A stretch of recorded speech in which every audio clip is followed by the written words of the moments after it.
Okay students, तो जो next chapter है दैट इज गियर, और इसको टूथ गियर भी बोलते हैं, टूथ गियर।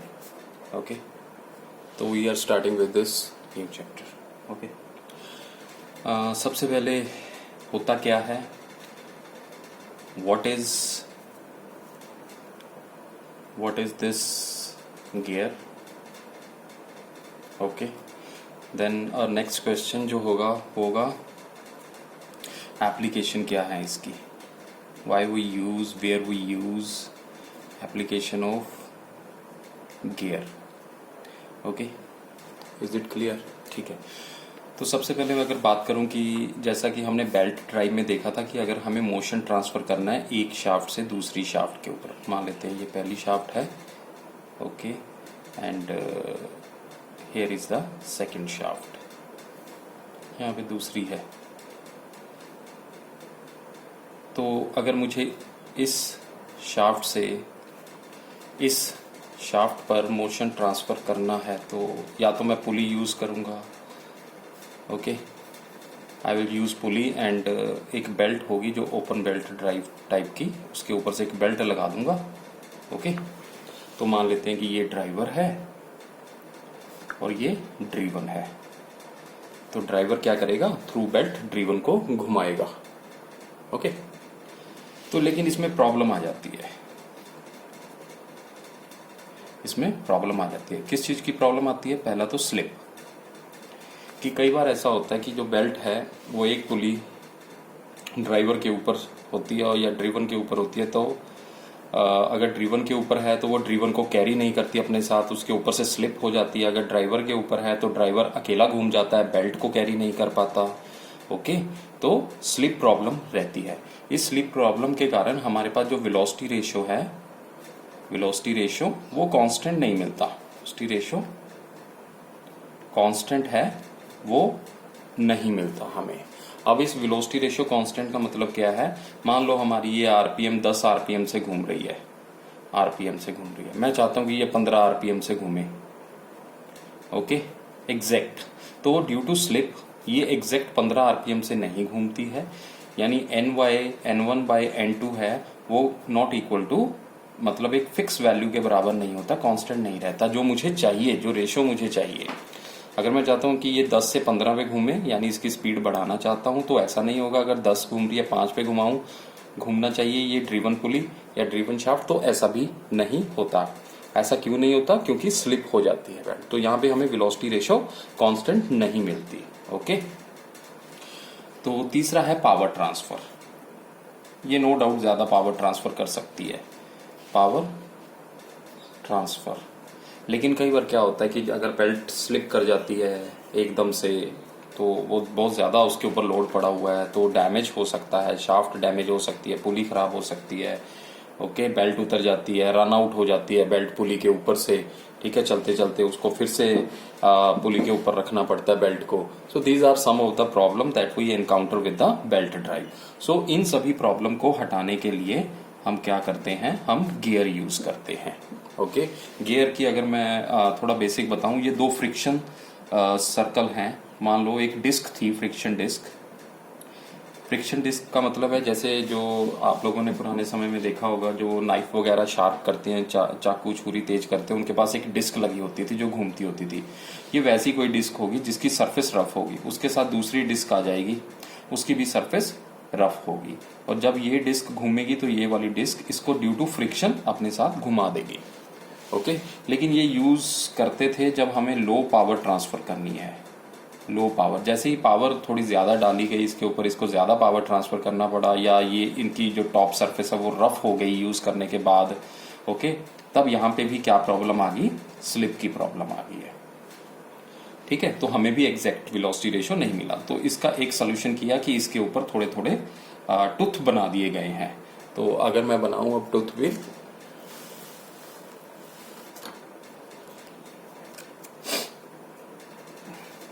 तो मान लेते हैं कि ये मेरे पास एक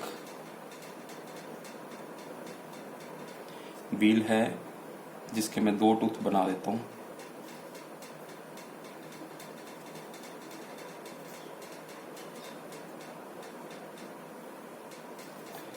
ठीक है, okay, the rest our imagination. Okay, तो मान लेते हैं कि ये टूथ है दो, इनके बीच में दूसरा जो गियर है उसका भी टूथ आ जाएगा। ओके,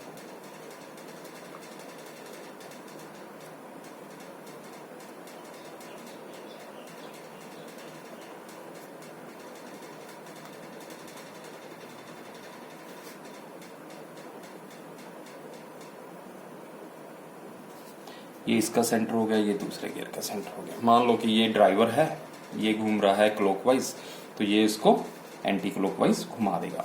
क्योंकि अब यहाँ पे हम देख रहे हैं कि दोनों के टूथ बने हुए हैं, वो टूथ एक दूसरे के अंदर बिल्कुल फिक्स हो जाते हैं, बिल्कुल पॉइंट कांटेक्ट होता है और ये हायर पेयर बनाते हैं। तो वो टूथ इस दूसरे वाले टूथ को फोर्स करता है ताकि वो आगे घूम सके। तो इसके अंदर क्या है, हमें जो वेलोसिटी रेशियो है वो कांस्टेंट मिलती है। ओके, और बेल्ट ड्राइव के अंदर एक और प्रॉब्लम थी कि मान लो कि दो शाफ्ट हैं वो दूर दूर हैं। ओके, इसके अंदर गियर क्यों नहीं यूज कर पाऊंगा मैं, कई कई ऐसी भी प्रॉब्लम आ जाती है जिसके अंदर बेल्ट ड्राइव की जगह मुझे गियर मैं नहीं यूज कर पाऊंगा। ओके, बेल्ट ड्राइव ही यूज करनी होगी। वो तब होता है जब when shafts are at large distance, इनका जो बीच वाला डिस्टेंस है वो 5-6 मीटर दूर हो, क्योंकि उस समय अगर मैं किसी शाफ्ट के ऊपर गियर यूज करूंगा तो वो गियर बहुत बड़े होंगे, बहुत हैवी होंगे गियर, जिसके कारण मेरी शाफ्ट बेंड हो सकती है। ठीक है, तो जब शाफ्ट बहुत नजदीक हैं, जैसे हमारे आईसी इंजन में गियर बॉक्स है उसके अंदर बहुत नजदीक नजदीक शाफ्ट थी, ठीक है, तो उसके अंदर जब मुझे पावर ट्रांसफर करनी है तो मैं गियर यूज करूंगा। When shafts are very near to each other, okay, then we will use gear mechanism. तो इसके अंदर एक तो वेलोसिटी रेशियो मुझे कांस्टेंट मिल जाएगी और स्लिप की कोई टेंशन नहीं है, as there is slip no slip. Okay, is it clear? तो इसके अंदर वेलोसिटी रेशियो कांस्टेंट और स्लिप की कोई जगह नहीं है, तो स्लिप नहीं होता है, तो इसको बोलते हैं टूथ व्हील। ओके, तो एप्लीकेशन है कि हम इसके अंदर एप्लीकेशन में क्या है कि पावर ट्रांसफर करते हैं। जब मुझे पावर ट्रांसफर करनी है, मोशन ट्रांसफर करना है, पावर ट्रांसफर करना है, मोशन ट्रांसफर करना है। आप लोगों ने डे टू डे लाइफ में देखा है कि हमने गियर कहाँ कहाँ हम यूज करते हैं। ओके, मशीन्स में गियर यूज करते हैं, जो शुगर केन का जूस निकालती है उसमें गियर यूज होते हैं। Okay, these are some of the application. Toys में गियर यूज होते हैं and material of the gear depend upon its application. आप किस टाइप का लोड उठाना चाहते हो, बहुत ज्यादा लोड उठाना है, कम उठाना है। टॉयज में गियर हैं तो वो प्लास्टिक के बनेंगे, कई जगह हम लकड़ी के गियर भी यूज करते हैं। ठीक है, कई जगह हमें मेटल के गियर मैक्सिमम टाइम हमें मेटल के गियर यूज करने पड़ते हैं क्योंकि हमें बहुत ज्यादा लोड ट्रांसफर करना होता है। गियर में एक प्रॉब्लम आ जाती है कि अगर हम गियर यूज कर रहे हैं, अगर इसका एक टूथ खराब हो गया है तो ऐसा नहीं है कि हम उसको वेल्ड कर पाएंगे या ठीक कर पाएंगे, तो we have to replace the whole gear. Okay, हमें पूरे का पूरा गियर को रिप्लेस करना पड़ेगा। ओके,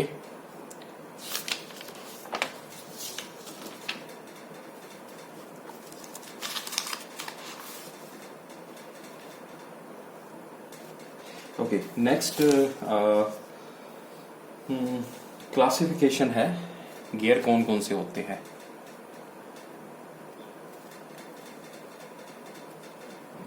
क्लासिफिकेशन ऑफ गियर, किस किस टाइप के गियर हम यूज करते हैं डे टू डे लाइफ में। ओके, तो पहली क्लासिफिकेशन है according to the position of the axis of the shaft. मान लो कि दो, ये एक शाफ्ट है, ओके, और दूसरी शाफ्ट ये है, इनकी पोजीशन देखिए। तो ये अभी क्या है, ये दोनों शाफ्ट पैरेलल हैं। क्या है? पैरेलल हैं। So when shaft means position of the shaft are parallel to each other, okay, then जो भी गियर यूज होगा, मतलब एक ये क्लासिफिकेशन है कि शाफ्ट पैरेलल हो सकती हैं। दूसरी क्लासिफिकेशन है कि शाफ्ट इंटरसेक्ट कर सकती हैं। मान लो कि मेरे पास एक ये शाफ्ट है,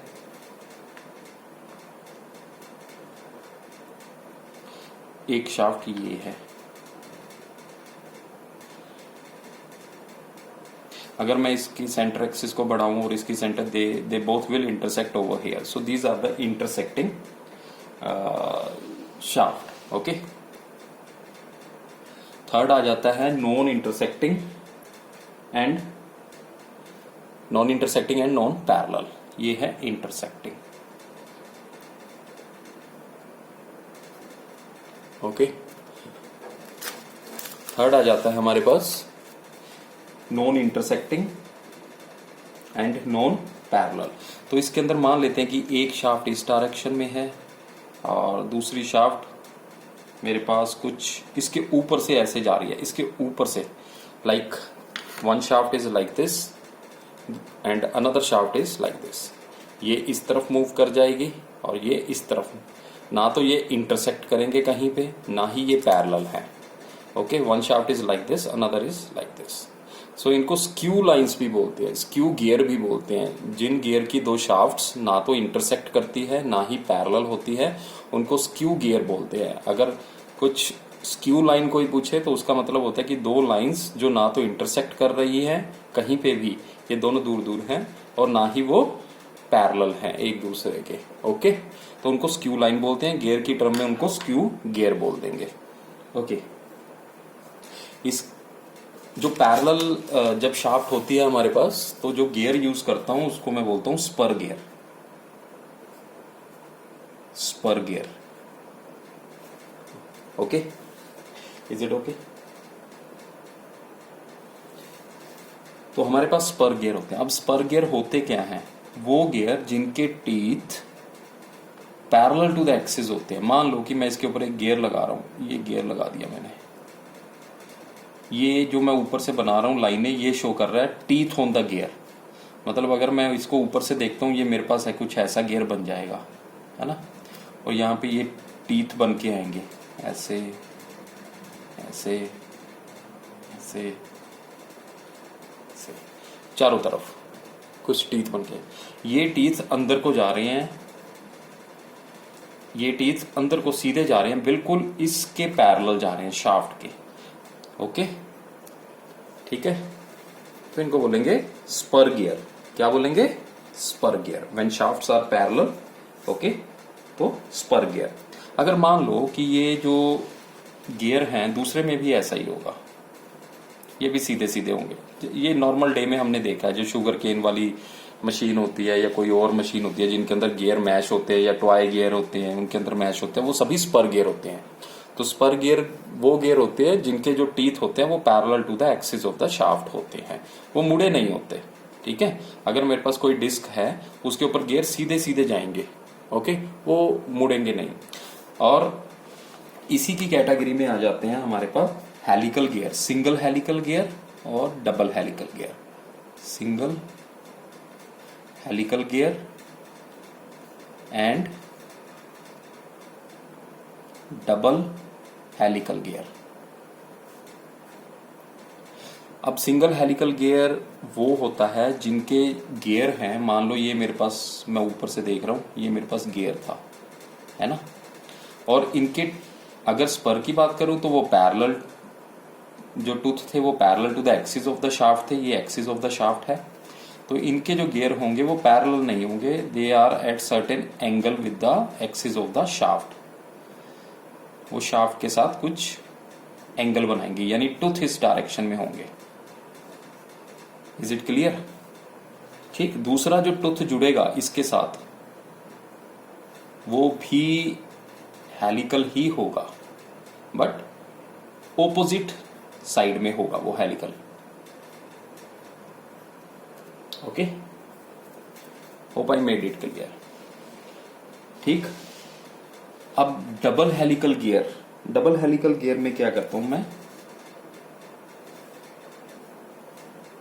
जो गियर है वो दो गियर यूज करूंगा मैं, यहां पे सिंगल की जगह दो गियर यूज करता हूं। यानी एक गियर मान लेते हैं ये है, ये दूसरा गियर था। डबल हेलिकल में एक और यूज करूंगा, दूसरी तरफ भी एक और यूज करूंगा। ये उसकी सेंटर एक्सिस हो गई है। ओके, तो मान लेते हैं कि एक गियर इस, उसके जो टूथ थे वो इस डायरेक्शन में थे, एक गियर के सेट के, तो उसके साथ जो उसी का पार्ट होगा गियर का, उसके टूथ इसके ऑपोजिट डायरेक्शन में होंगे। ओके, ये इस तरह। ठीक है, यहाँ पे ये मैश हुए हैं दो गियर। डबल हेलिकल गियर को हम हैरिंगबोन गियर भी बोल देते हैं कई बार। Okay, is it clear? Herringbone gear.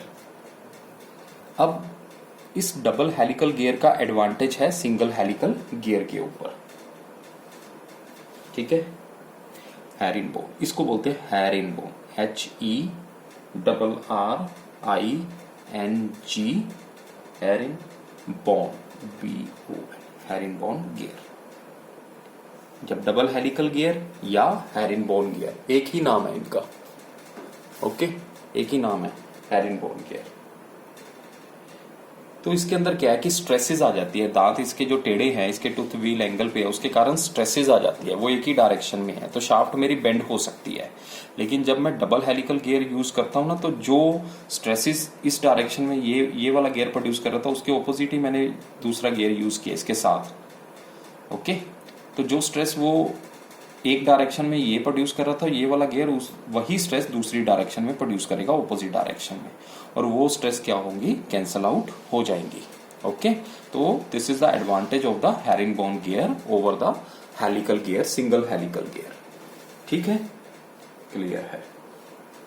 अब जो शाफ्ट इंटरसेक्टिंग होती है, इंटरसेक्टिंग शाफ्ट, इसके अंदर जो गियर यूज करता हूं उसको मैं बोलता हूं बेवल गियर। बेवल गियर, ठीक है। अगर तो शाफ्ट का एंगल अदर देन 90 है, ठीक है,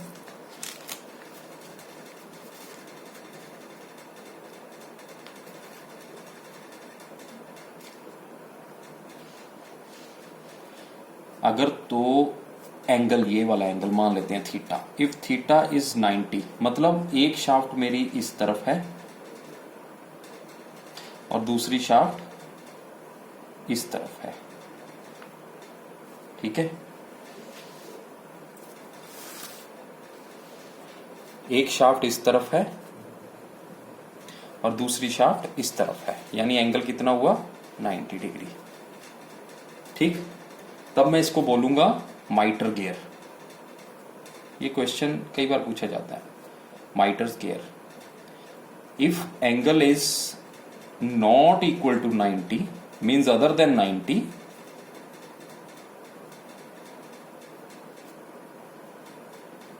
other than 90 degree, then it is called bevel gear. Okay, मतलब इस गियर का मतलब क्या है, जब मुझे अपनी पावर या मोशन जो ट्रांसफर करना है वो या तो 90 डिग्री पे ट्रांसफर करना है या अदर देन 90, मतलब इससे कम हो सकता है। ठीक है, तब मैं कौन सा गियर यूज करता हूँ, बेवल गियर यूज करता हूँ। इसकी एप्लीकेशन जो है वो है उसमें ऑटोमोबाइल में, ट्रक के पीछे हमने देखा है कि पावर, जो ट्रक के पीछे हमने देखा है कि ये जो शाफ्ट है हमारी, मान लो ये शाफ्ट है, ये इंजन से आ रही है, ये घूम रही है, यहाँ पे मेरे दो व्हील हैं, इनको मुझे पावर ट्रांसफर करनी है। तो यहाँ पे जो मैं मैकेनिज्म यूज करूंगा, वो उसमें जो गियर यूज होगा वो कौन सा गियर यूज होगा, बेवल गियर। तो इसकी जो कंस्ट्रक्शन है वो कुछ ऐसे होती है, मान लो ये एक गियर है, ये एक गियर है। ओके, तो इसके टूथ इसके ऐसे होते हैं, स्लांट होते हैं ये गियर। ठीक है, तो ये गोल है, पूरा ऊपर से गोल है। ओके, लेकिन ये ओके, इसको जो मान लो इसको ड्राइव मिल रही है, तो ये ड्राइव कितने पे देगा, 90 डिग्री। तो दूसरा गियर मैं यहां पे यूज कर लेता हूं।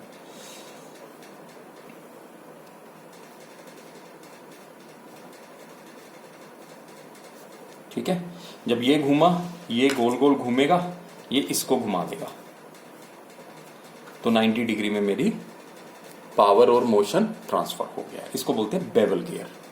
Okay,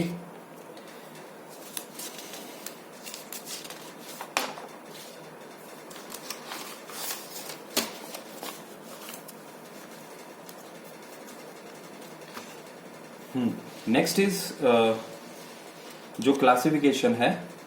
okay, next is the non intersecting gear है। जो नॉन इंटरसेक्टिंग और नॉन पैरेलल गियर, उनको बोलेंगे हम स्पाइरल गियर। स्पाइरल गियर हम ये ज्यादा डिस्कस नहीं करेंगे, ठीक है, स्पाइरल गियर, उनको बस स्पाइरल गियर बोलते हैं, इतना ध्यान रख लेना। ओके, तो उसके बाद जो क्लासिफिकेशन है गियर की, एक तो पोजीशन ऑफ शाफ्ट के अकॉर्डिंग हमने कर ली है, तो सेकंड जो क्लासिफिकेशन है वो अकॉर्डिंग टू वेलोसिटी है, according to velocity of gear. Gear की वेलोसिटी के ऊपर है, यानी गियर या तो लो स्पीड होंगे या मीडियम स्पीड के गियर होंगे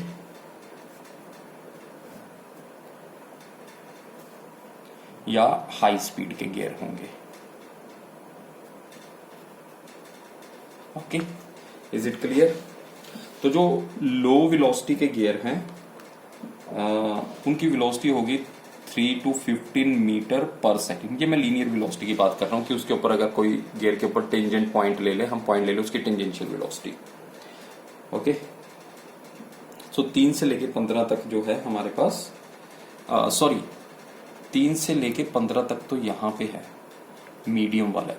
ये अगर 3 मीटर पर सेकंड तक है तो वो लो है, अगर इससे ज्यादा है तो 15 मीटर से greater than 15 metre per second से ज्यादा है वेलोसिटी गियर की, तो उसको मैं हाई स्पीड गियर बोलूंगा। ओके, ठीक है।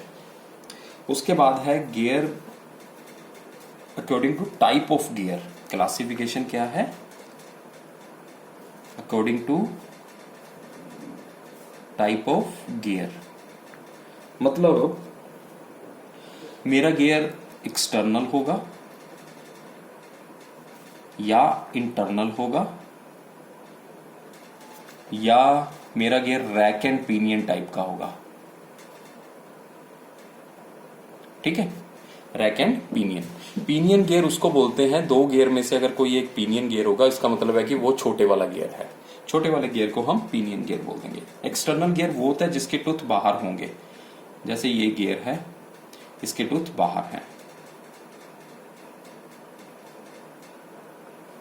ओके, इंटरनल गियर वो होता है जिसके टूथ होते हैं अंदर की तरफ,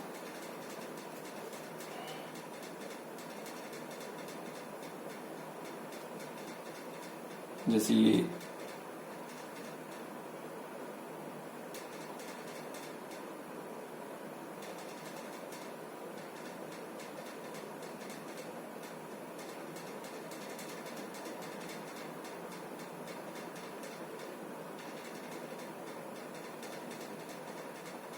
ठीक है।